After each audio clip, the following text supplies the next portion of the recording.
Avant de plonger dans cette histoire incroyable, pensez à vous abonner à la chaîne et à activer la cloche. Ici, chaque récit a quelque chose à dire, et vous ne voudrez pas en manquer un seul. Elle a appelé la police sur un jeune noir. Mais elle ne s'attendait pas à voir sa mère. Dans la banlieue chic de Brookstone Hill, le silence a un goût de contrôle. Les rues, tracées au cordeau, s'étendent comme les lignes d'un cahier parfaitement tenu.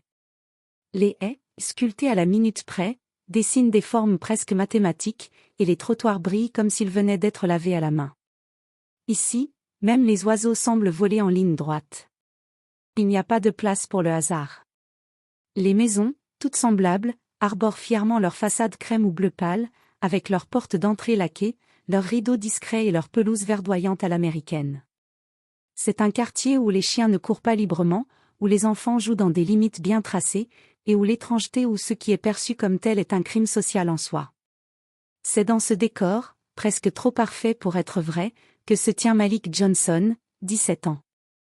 Grand, mince, les traits encore juvéniles mais déjà marqués par la maturité. Il porte un jean simple, un t-shirt gris, et un sac à dos noir légèrement usé. Rien de clinquant. Rien de déplacé. Seulement un adolescent qui attend. Il regarde son téléphone, sans panique. Il lit peut-être un message, ou une carte. De temps à autre, il lève les yeux vers la maison numéro 88, puis regarde à nouveau son écran. Il ne parle à personne. Il ne bouge pas beaucoup. Il attend. Patient. Calme. Mais cette patience, cette tranquillité, ce silence, sont mal interprétés à quelques mètres de là. Depuis la fenêtre de la maison numéro 86, derrière un voilage brodé, deux yeux clairs l'observent intensément. Martha Whitmore, 68 ans, veuve, ancienne professeure d'anglais, vit ici depuis plus de 35 ans. Dans le quartier, on la surnomme « la gardienne ». Ce n'est pas un compliment. Elle connaît tous les voisins, les horaires des poubelles, les habitudes de livraison et même le prénom des chiens. Mais ce mardi-là, elle ne reconnaît pas ce jeune homme. Et ça suffit à éveiller, en elle, une vieille méfiance, nourrie par des années de stéréotypes, de fausses certitudes et de soupçons jamais remis en question. Elle l'observe depuis de longues minutes déjà, le cœur battant, le front plissé. Il ne fait rien, justement. C'est ça le problème. Il ne fait rien. Il attend. Pourquoi? Qui attend-il? Personne ne reçoit de visite aujourd'hui. Les Jensen ne sont pas là. Il guette, c'est évident. Elle recule légèrement le rideau, prend appui sur le mur. Son regard devient plus dur. Le fait que ce garçon soit noir rend, pour elle, sa présence encore plus suspecte. Inconsciemment ou peut-être très consciemment, elle transforme l'image d'un adolescent calme en menace potentielle. Une menace silencieuse, dangereuse précisément parce qu'elle est paisible. Il regarde partout, comme s'il repérait les lieux. Il va attendre la nuit pour agir, c'est sûr. Sur son buffet, trône un vieux téléphone fixe blanc à cadran numérique. Elle le saisit d'un geste rapide, presque automatique, comme on tire une alarme incendie. Elle compose le numéro d'urgence, sa voix se fait grave, mais parfaitement posée. Elle connaît ce ton. Elle l'a déjà utilisé. Allô, police? Oui. Je vous appelle de Brookstone Hill. Il y a un individu suspect dans mon quartier. Il rôde devant la maison des Jensen. Un jeune homme, noir. Il est là depuis plus de 10 minutes. Il regarde autour de lui, l'air méfiant. Je crois qu'il prépare un cambriolage. Venez vite. Elle ne laisse pas à l'opératrice le temps de poser d'autres questions. Elle raccroche sèchement, comme si son devoir était accompli. Puis elle repose le combiné sur le buffet avec une sorte de fierté glacée, le menton légèrement levé. Voilà. C'est pour ça qu'on a encore des quartiers comme celui-ci. Parce que certains veillent. Elle ne se rend même pas compte qu'elle ne voit pas Malik. Elle voit une image construite, une menace née de ses propres peurs et préjugés. Et dans sa tête, elle vient de « protéger » son quartier. Ce qu'elle ne sait pas, c'est que la vérité est sur le point de frapper sa porte, et de pulvériser cette illusion. 10 minutes plus tard, 2 voitures de patrouille glissent dans les rues impeccables de Brookstone Hill comme des ombres sur un tableau figé. Pas de sirène. Pas de bruit. Juste les pneus silencieux sur l'asphalte lisse, les gyrophares désactivés, mais les soupçons activés à plein régime.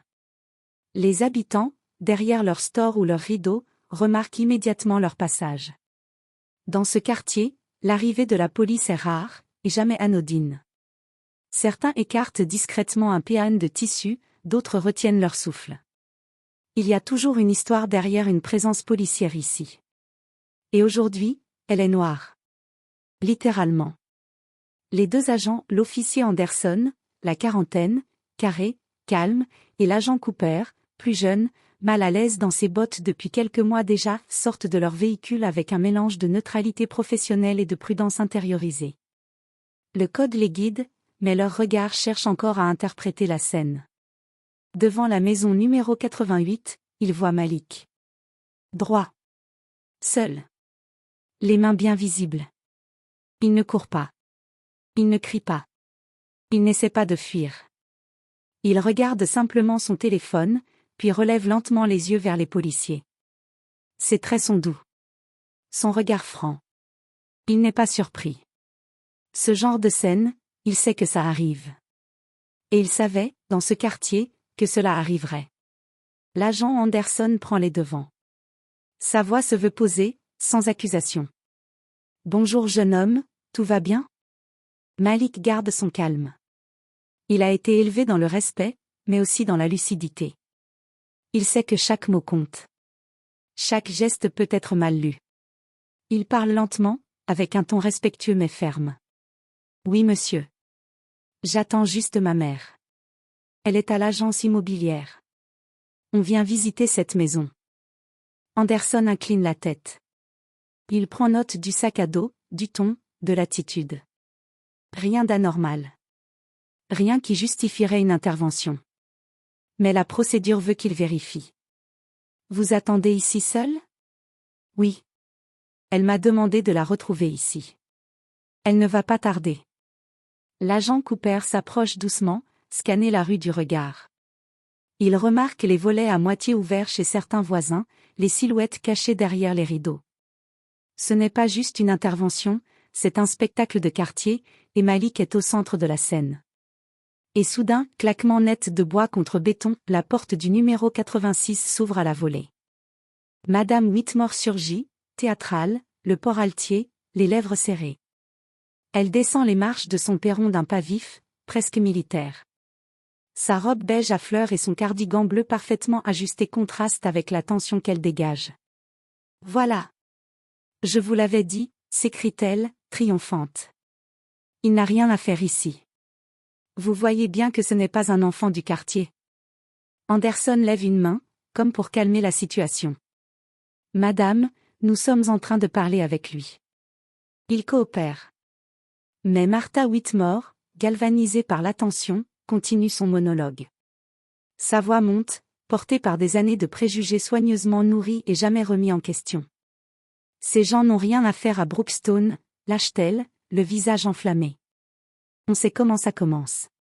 D'abord ils visitent. Ensuite ils reviennent. Et puis un jour, on ne reconnaît plus son propre quartier. Ce n'est pas de la haine, vous comprenez, c'est de la prévoyance. Ces mots flottent un instant dans l'air, lourds et glaçants. Ces gens. Astérisque, prévoir. Ne plus reconnaître son quartier. Un silence tendu suit sa tirade.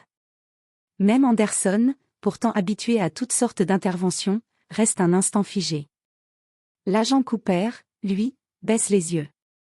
Il rougit presque, incapable de soutenir ce que vient de dire la vieille dame devant un adolescent de 17 ans, debout, seul, qui n'a rien fait d'autre qu'attendre sa mère. Le jeune Malik, lui, ne dit rien. Il reste droit, silencieux, le regard légèrement durci. Il ne répond pas aux provocations. Il a appris. Son silence est son armure. Anderson tourne enfin la tête vers lui, presque désolé de devoir le questionner, presque honteux d'être là. « Et vous avez dit que votre mère arrive bientôt ?» Malik hoche doucement la tête. « Oui. Elle m'a dit qu'elle signerait les papiers à l'agence, puis viendrait ici. C'est cette maison qu'on est venu visiter. » Whitmore, qui l'entend, recule d'un pas, presque choquée. Signez les papiers? Vous, attendez, vous n'êtes pas en train de dire que vous. Et soudain, le murmure des voisins cachés derrière les rideaux cesse. Le quartier semble retenir son souffle. Une berline noire, longue et brillante, s'arrête lentement le long du trottoir, juste en face du numéro 88. Les rayons du soleil glissent sur sa carrosserie comme sur un miroir poli. Les portières se déverrouillent dans un clic subtil, presque cérémoniel. La portière arrière s'ouvre. Et ce n'est pas seulement une femme qui en descend. C'est une présence. Grace Johnson, haute stature, démarche mesurée, talons sobres, tailleur blanc cassé taillé sur mesure, lunettes de soleil sombre encadrant un visage digne, impassible. Elle ne regarde personne, pas encore. Ses boucles d'oreilles en or tremblent à peine sous la lumière. Une montre élégante au poignet. Un sac structuré. Tout en elle évoque la maîtrise. Elle n'a pas besoin de crier pour se faire entendre. Elle n'a jamais eu ce luxe, alors elle a appris à parler avec sa posture. Les policiers s'écartent presque instinctivement. Comme si quelque chose d'autre venait de prendre le contrôle de la scène. Elle avance lentement vers Malik, ses talons résonnant sur le béton comme des battements de tambour graves. Chaque pas réaffirme une vérité que beaucoup ont tenté de nier, elle est à sa place. Et elle est chez elle. Malik, dit-elle, sans élever la voix, mais avec une autorité calme. Tu vas bien? Malik, resté debout sans bouger, la regarde enfin. Un soulagement discret traverse son visage. Oui, maman. Ils t'ont demandé de t'identifier? Oui. Tu as été respectueux? Comme toujours. Elle incline légèrement la tête. Juste assez pour le rassurer. Puis elle se tourne vers les deux policiers. Elle retire ses lunettes. Lentement. Délibérément. Comme un juge retirerait sa robe pour se tenir au même niveau que l'accusé. Ses yeux sont vifs. Aiguisés. Elle les fixe sans colère, mais sans complaisance non plus. Je suis sa mère. Je m'appelle Grace Johnson. Sa voix est posée, chaque mot pesé, articulé avec la clarté d'une femme habituée aux tribunaux, aux conseils d'administration, et aux confrontations codées. Elle ne cherche pas à plaider. Elle pose les faits, et ils sont indiscutables. J'étais à l'agence immobilière ce matin. Nous avons signé le compromis de vente. Cette maison. Elle lève lentement la main, et pointe du doigt le numéro 88, cette même maison devant laquelle Malik se tenait. Est désormais la nôtre. Les policiers restent muets. Ils échangent un regard. Anderson hoche la tête, un soupçon de gêne dans les yeux. Cooper fixe le sol, mâchoire serrée. Aucun mot ne leur semble à la hauteur. Et puis, la voix de Madame Whitmore brise le silence. Plus aiguë, soudain fragilisée. Attendez, quoi? Vous achetez cette maison? Elle cligne des yeux plusieurs fois, comme si elle venait de mal entendre. Comme si l'idée même qu'une femme noire puisse acheter une maison ici sa rue, son sanctuaire relevait de l'absurde. Grace Johnson se tourne vers elle. Lentement. Délicatement. Pas avec colère, mais avec cette clarté glaciale que seules les femmes fatiguées d'être méprisées savent manier. Elle la fixe. Droit dans les yeux. Sans détour.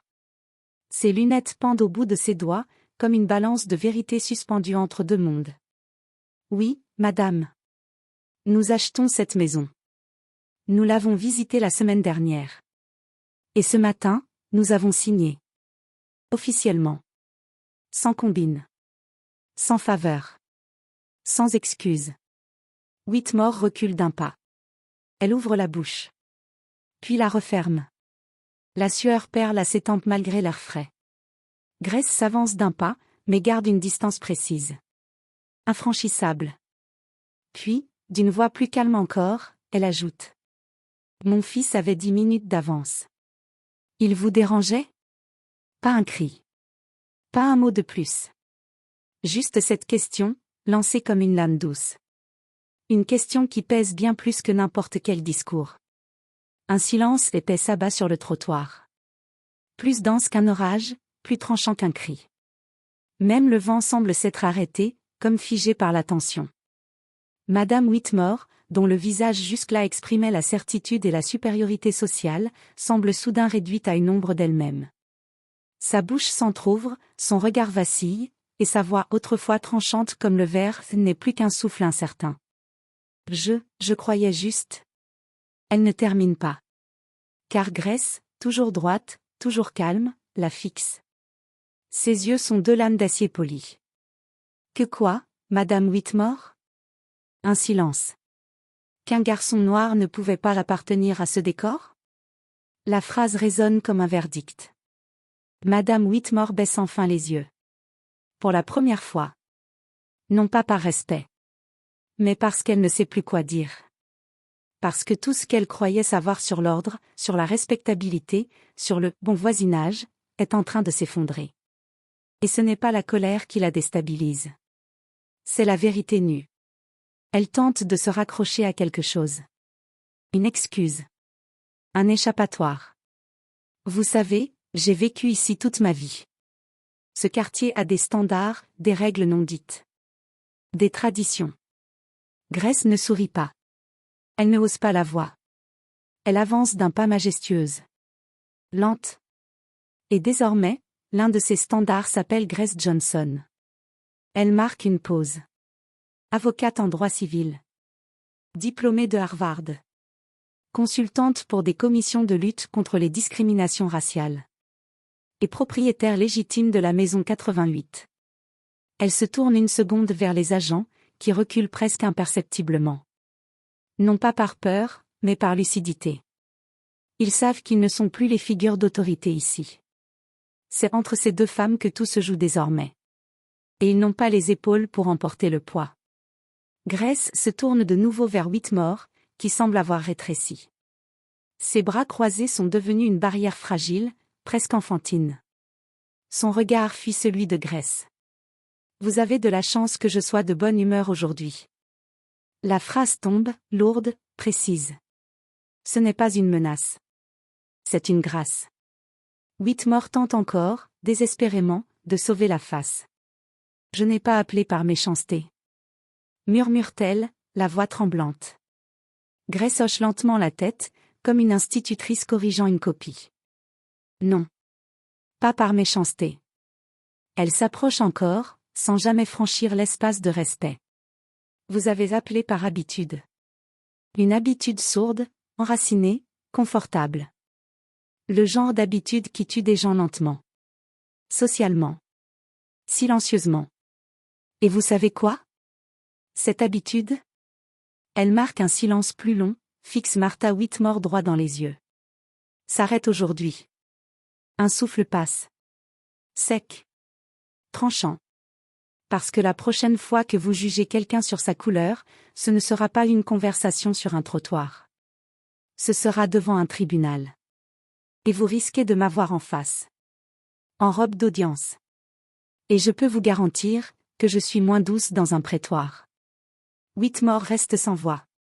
Son visage est pâle, son souffle court. L'orgueil s'est dissipé, laissant place à un mélange de honte, de confusion, et, peut-être, une infime étincelle de lucidité. Autour, le silence est total. Même les rideaux derrière les fenêtres, à peine entr'ouverts, sont désormais figés. Tout le quartier écoute. Tout le quartier observe. Et tout le quartier comprend. À cet instant précis, le pouvoir a changé de camp. Pas par la force. Pas par la violence.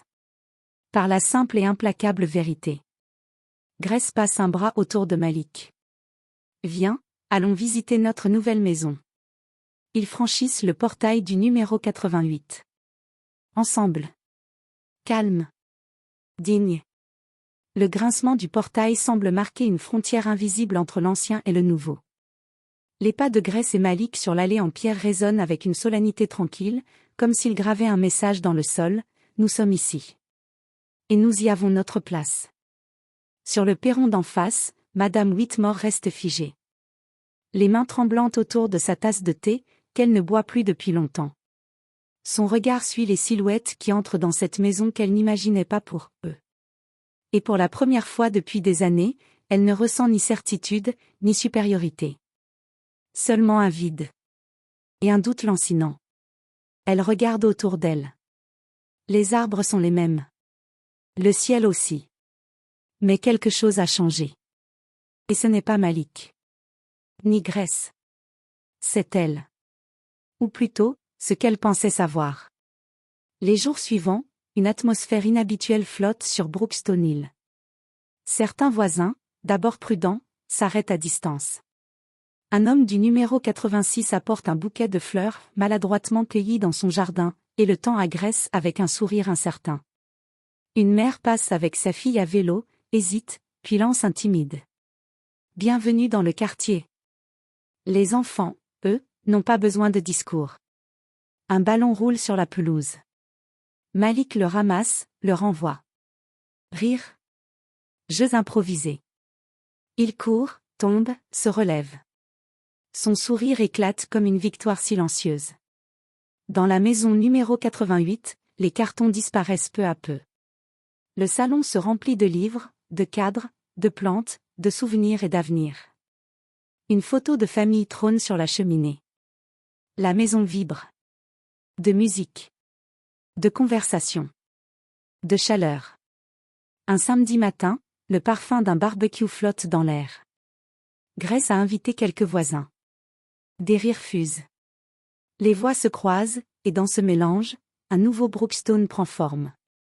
Et Madame Whitmore ? Elle regarde depuis sa fenêtre entr'ouverte. Un plat de tarte dans les mains. Elle hésite. Longtemps. Puis, lentement, descend de son perron. Ses pas sont lents, mais c'est un commencement. Brookstone il ne serait plus jamais tout à fait la même. Parce qu'une femme noire, digne et déterminée, avait osé franchir un portail. Parce qu'un garçon noir, calme et respectueux, avait simplement attendu sa mère. Parce que les murs n'avaient pas parlé. Mais les regards, eux, avaient tout dit. Et désormais, la maison 88 ne portait pas seulement un numéro. Elle portait un symbole.